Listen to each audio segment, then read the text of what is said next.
आज के वीडियो का पहला प्रश्न है, निम्नलिखित में से कौन सा एक भौगोलिक सूचना का स्रोत नहीं है। जी हाँ, ऑप्शन दे रहे हैं जिसमें से भौगोलिक सूचना का स्रोत नहीं। ऑप्शन ए यात्रियों का विवरण, बी प्राचीन मानचित्र, सी चंद्रमा से लाई गई मिट्टी, डी इनमें से कोई नहीं। और इसका सही आंसर है चंद्रमा से लाई गई मिट्टी। जी हाँ, चंद्रमा से लाई गई मिट्टी भौगोलिक सूचना के स्रोत नहीं है। नेक्स्ट प्रश्न है, निम्नलिखित में से कौन सा एक लोग और पर्यावरण के बीच अंत्योदय क्रिया का सर्वाधिक महत्वपूर्ण कारक है। ऑप्शन ए मानव बुद्धिमत्ता, बी प्रौद्योगिकी, सी लोगों के अनुभव, डी मानवीय भाईचारा। और इसका सही आंसर है ऑप्शन सी लोगों के अनुभव। नेक्स्ट प्रश्न है, निम्नलिखित में से कौन सा एक मानव भूगोल का उपागम नहीं है। जी हाँ, मानव भूगोल का उपागम नहीं है। ऑप्शन ए क्षेत्रीय विभिन्नता, ऑप्शन बी स्थानीय संगठन, ऑप्शन सी मात्रात्मक, ऑप्शन डी अन्वेषण और वर्णन। और इसका सही आंसर है ऑप्शन बी स्थानीय संगठन। नेक्स्ट प्रश्न है, मानव भूगोल का जनक किसको माना जाता है। जी हाँ, मानव भूगोल का जनक किसको माना जाता है। Option A Semple, option B Friedrich Ratzel, option C Vidal de la Blache, option D इनमें से कोई नहीं। और इसका सही आंसर है ऑप्शन बी फ्रेडरिक रेटजेल को मानव भूगोल का जनक माना जाता है।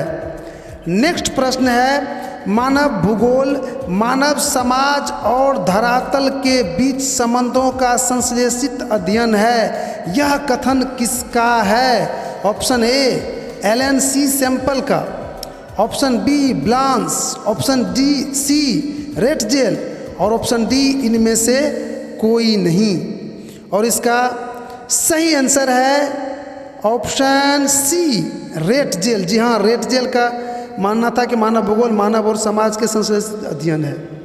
नेक्स्ट प्रश्न है, भौतिक भूगोल किसका अध्ययन करता है। जी हाँ, भौतिक भूगोल में किसका अध्ययन किया जाता है। ऑप्शन ए भौतिक पर्यावरण का, ऑप्शन बी मानव पर्यावरण का, और ऑप्शन सी दोनों का, और डी इनमें से कोई नहीं। और इसका सही आंसर है ऑप्शन ए भौतिक पर्यावरण का। जी हाँ, भौतिक भूगोल में भौतिक पर्यावरण के संबंध में अध्ययन किया जाता है। नेक्स्ट प्रश्न है, सर्वप्रथम संभववाद शब्द का प्रयोग कौन किया था। जी हाँ, सर्वप्रथम संभववाद शब्द का प्रयोग कौन किया था। Option A Ellen C Semple, B Lucien Febvre, C Ratzel, D ब्लांस।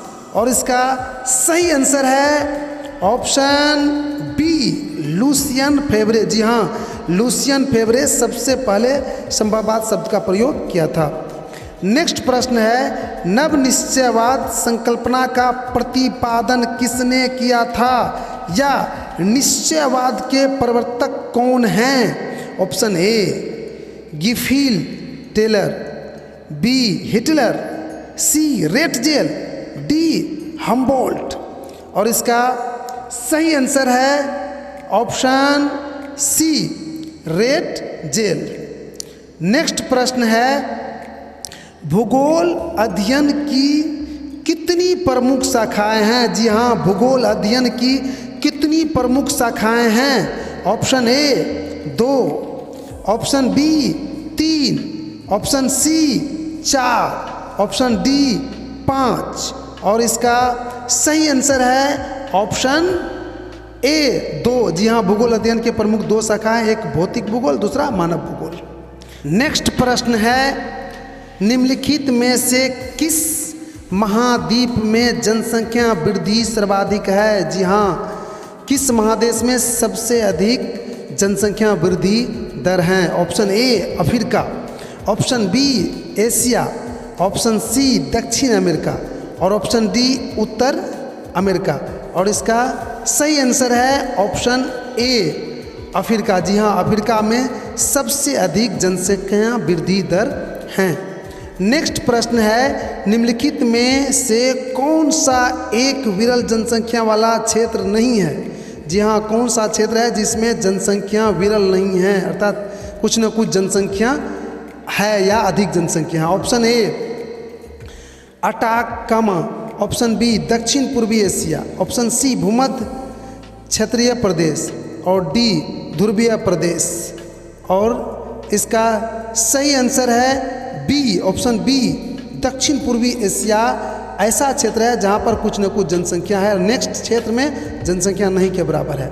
निम्नलिखित अगला प्रश्न है, निम्नलिखित में से कौन एक प्रतिकर्ष कारक है? जी हाँ, कौन एक प्रतिकर्ष कारक है? ऑप्शन ए जलाभाव, ऑप्शन बी महामारी, ऑप्शन सी बेरोजगारी, ऑप्शन डी चिकित्सा और शैक्षणिक सुविधा। तो इसमें से कौन प्रतिकर्ष कारक है? तो इसका सही आंसर है ऑप्शन डी प्रतिकर्ष कारक है। ये लोगों को किसी जगह पर आने के लिए आकर्षित करते हैं। नेक्स्ट प्रश्न है, निम्नलिखित में से किस देश की जनसंख्या बढ़ने की बदले घटती जा रही है? जी हाँ, दुनिया का एक ऐसा देश है जहाँ की जनसंख्या बढ़ने की जगह घट रही है। Option A England, option B Liberia, option C Latvia, option D Denmark. और इसका सही आंसर है डेनमार्क। जी हाँ, डेनमार्क एक ऐसा देश है जहाँ जनसंख्या बढ़ने की जगह घट रही है। नेक्स्ट प्रश्न है, निम्नलिखित में कौन क्षेत्र प्राय जनशून्य है, अर्थात जहाँ पर जनसंख्या नहीं के बराबर है? Option A tundra, option B Siberia, option C Alaska का फेयरवैक्स, ऑप्शन डी ग्रीनलैंड। और इसका सही आंसर है ऑप्शन ए टुंड्रा। जी हाँ, टुंड्रा एक ऐसा क्षेत्र है जहाँ प्राय जनशून्य है, लोग नहीं के बराबर है। नेक्स्ट प्रश्न है, जनसंख्या परिवर्तन के मुख्य कितने घटक हैं? Option A 1, option B 2, option C 3 और ऑप्शन डी 4। और इसका सही आंसर है ऑप्शन 3। जी हाँ, जनसंख्या परिवर्तन के मुख्य 3 घटक हैं। नेक्स्ट प्रश्न है, भारत में जनसंख्या का वितरण कैसा है? जी हाँ, भारत में जनसंख्या का वितरण कैसा है? ऑप्शन ए असमान, ऑप्शन बी समान, ऑप्शन सी दोनों समान असमान दोनों, डी इनमें से कोई नहीं। और इसका सही आंसर है ऑप्शन ए असमान, अर्थात भारत में जो जनसंख्या का वितरण है असमान है, कहीं ज़्यादा है तो कहीं कम है।